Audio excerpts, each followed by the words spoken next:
Hii ni Kadi News, nami ni Kadislaus Ezekieli nikiripoti moja kwa moja kutoka Kigoma. Leo hii madereva pikipiki maarufu bodaboda wameandamana na kufunga barabara katika eneo la Mwanga.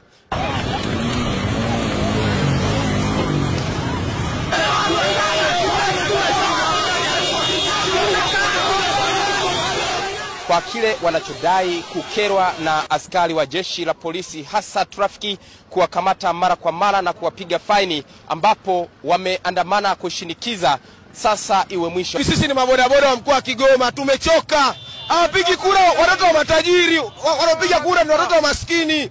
Sisi bodaboda tumechoka, kila siku tunakamatwa, kila siku tunakamatwa. Mbona wenyewe pikipiki zao asijaenea na wakamatani?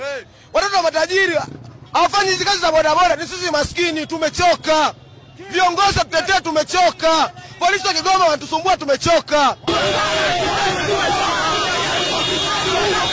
Bwana, kila wakati hatuna raha. Tuambie nchi ni ya nani?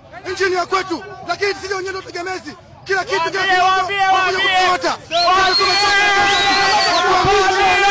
tumechoka kusumbuliwa na polisi. Hawaeleweki.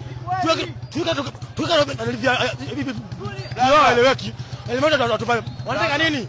Tumechoka sisi kunyanyasika. Je, watuambie sisi tumekuwa ni bangi? Maana sasa hivi bodaboda tunavyonyanyasika utafikiri zaidi ya bangi.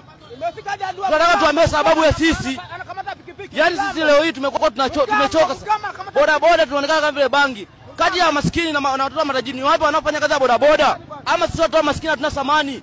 Sisi tunaomba mkuu wa wilaya ama mkuu wa mkoa watuambie hili swala na waweze kutuachia sisi. Tumechoka hili swala.